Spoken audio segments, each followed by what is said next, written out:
Passion,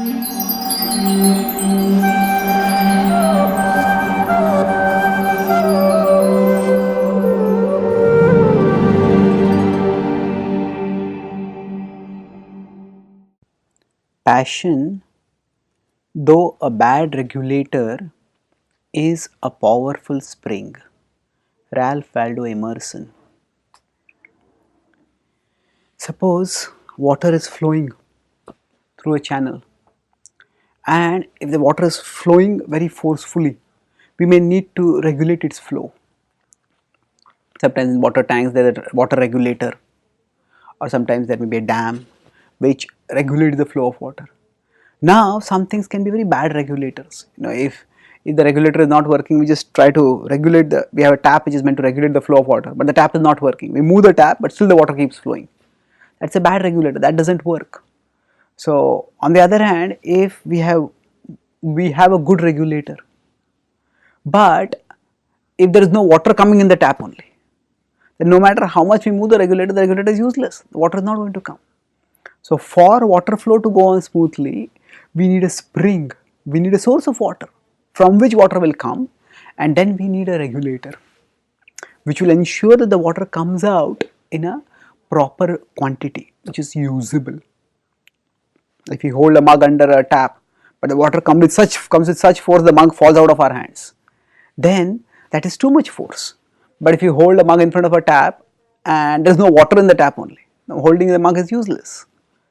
Now we could compare our emotions to the flow of water. No, we all feel strongly about certain things, and we all feel not much, we all feel apathetic about certain things. So often when somebody feels strongly about something, the word passion is used for that. Say somebody maybe says passionate about cricket, somebody is passionate about, say, anti-corruption drive, somebody is passionate about the environment. Now passion itself is not a bad thing. The word passion conveys the presence of strong emotion, and we are not robots, and we cannot function as robots. We cannot be unfeeling when we do things, but at the same time we cannot do things based only on feelings. So if we look at life around us, we'll find that look at our own nature also, we'll find that there are certain things with which we connect, they click for us. We feel, I want to do something about this, I want to make a difference here. This is what we feel passionate about. So to know our passion is important. And the Bhagavad Gita is a way of looking at the world based on the framework of the three modes of material nature. The word passion is often associated with one of the three modes, that is Rajoguna. So Rajoguna means that which is the mode of, which in English called the mode of passion. So the modes are basically frames, are subtle forces that shape the interaction between matter and consciousness.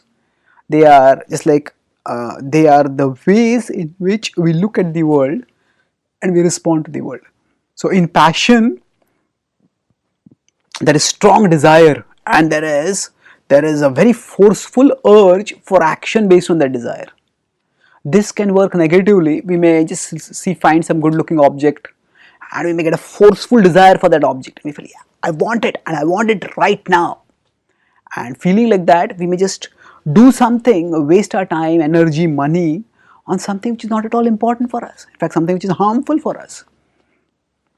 So if we act solely on our passions, then we will be misled into imprudent actions, even self-defeating actions. When people become attached, when people become addicted, their feelings just dominate them. Feelings make them dance like a puppet, drag them around like slaves. So passion is a very bad regulator. If there is energy within us, passion will actually increase the energy. So passion is a bad regulator. At the same time, we shouldn't think of passion always as bad. No, passion is what impels us to action. And if we don't have passion, then we are practically dead. We are like robots. So we need to feel. The above the mode of passion is the mode of goodness, sattva guna, and above that is shuddha sattva, which is pure spiritual consciousness. So at our core, we are not just dispassionate beings. We are not dispassionate consciousness. Consciousness has an aspect of thinking. Consciousness also has an aspect of feeling. So now consciousness has this aspect of thinking and feeling both, and we need to process both properly. If we look at our own life, we all feel emotions. We want to feel emotions. At our core, we want to love and we want to be loved. So we can't wish away, stamp out our emotional side. Our emotional side enables us to connect with the Supreme Lord. It enables us to connect with the absolute truth. It enables us to ultimately achieve the deepest levels of peace and serenity, because we are parts of the whole and we are meant to live in harmony with the whole. So passion needs to be made, passion is the spring from which we need to draw. So when we have a spiritual vision toward life, we don't become dispassionate. Rather, we become spiritually passionate, with our passion being regulated by wisdom. So the Bhagavad Gita urges us to see all of creation as potentially divine, to see swakarmana tam abhyarcha siddhim minnati manava. The Bhagavad Gita says that we don't just see our work as something which I am passionate for. Oh, I've got this talent, I've got this calling, and I'm going to do it. Yes, we may have a talent, we may have a calling, but we should see our calling as meant to connect us with God, meant to be offered in the mood of worship to God. Swakarmana tamabhyarcha.